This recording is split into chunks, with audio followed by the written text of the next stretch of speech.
ऐसे ही कहीं मंदिर न मिले तो बोले जो बाहर के मंदिर हैं ये तो प्रतीकात्मक हैं, क्योंकि आपको अपना मंदिर दिखाई नहीं पड़ता इसलिए। नहीं तो मंदिर कौन है? शरीरम गृहम, यही मंदिर है।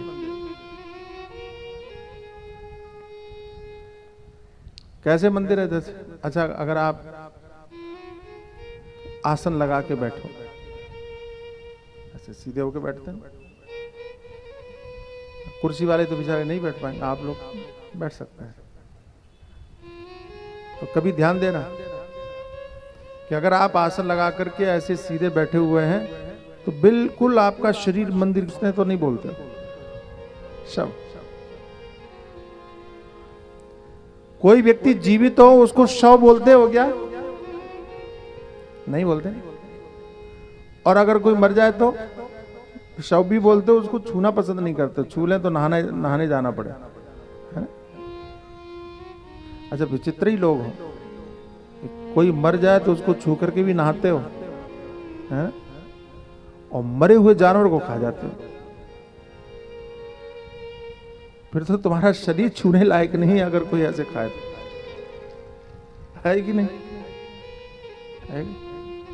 हमारी एक बहुत बड़ी कवयित्री हुई महाश्वेता वर्मा, महादेवी वर्मा। उन्होंने एक बात बड़ी बढ़िया लिखी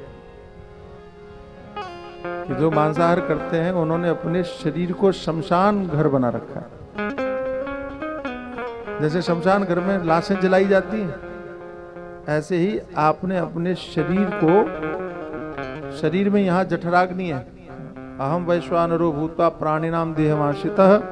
भगवान कहते हैं कि जठराग्नि में, पेट में मैं वैश्वानर अग्नि के रूप में विराजमान हूँ, आग के रूप में विराजमान हूँ।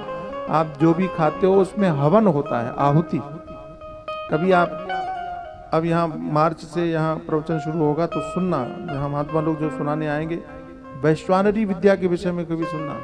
छांदोपनिषद में वर्णन आता है वैश्वानरी विद्या के विषय में, सुनना कभी आएगा। जब आप रोज प्रवचन सुनोगे तो वो भी प्रसंग आएंगे, ऐसी सी बातें कि आप चकित रह जाएं। तो हम जो भोजन करते हैं, हमारे शास्त्र कहते हैं कि जो भोजन जो हमारा करना होता है ऐसे वैसे भोजन नहीं है। तो क्या है? बोले जो भगवान अग्नि के रूप में नाभि में स्थित हैं, बैठे हुए हैं, जठराग्नि के रूप में, वैश्वानर के रूप में बैठे हुए हैं, उनको हम, जैसे आप बाहर कुंड में आहुति देते हो, ऐसी भोजन के रूप में हम उनको आहुति देते हैं। ये भी आहार। अच्छा, कई लोग कहते हैं हमको यज्ञ करने का टाइम नहीं है। हमारे महात्मा लोग कहते हैं आपको यज्ञ करने के लिए कहीं बाहर जाने की जरूरत नहीं है। जो भोजन कर रहे हो ना, तो आरंभ में, शुरू में, खास करके गृहस्थ आश्रम में रहने वाले लोगों को जरूर करना चाहिए, आप लोगों को जरूर करना चाहिए। तो जब भोजन करते हो तो भोजन के समय पहले 5 ग्रास प्राणाय स्वाहा, अपानाय स्वाहा, व्यानाय स्वाहा, उदानाय स्वाहा, समानाय स्वाहा, ऐसे 5 बार बोल करके अगर खाओगे तो आपका रोज का यज्ञ पूरा हो जाएगा। आपको अलग से यज्ञ करने की जरूरत नहीं है। आपके अंदर में जो विराजमान अग्नि देवता है वैश्वानर अग्नि के रूप में, उनको वो आहुति जाती है। समझ में आए? तो अंदर में भगवान वैश्वानर अग्नि के रूप में विराजमान है, उसमें आहुति तो बढ़िया चीजों की देनी चाहिए। कुछ लोग क्या देने लगे? मांस की आहुति देने, मछली की आहुति देने है, और अपने ही शरीर को शमशान घाट बना दिया। रोज मुर्दे जलाते हैं और फिर कहते हैं शांति नहीं।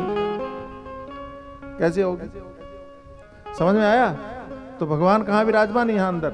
हाँ, तो मैं कह रहा था कि जैसे शरीर से जब मर जाता है तो उसको हम बोलते हैं शव, और जीवित जो होता है उसको हम शव नहीं बोल सकते।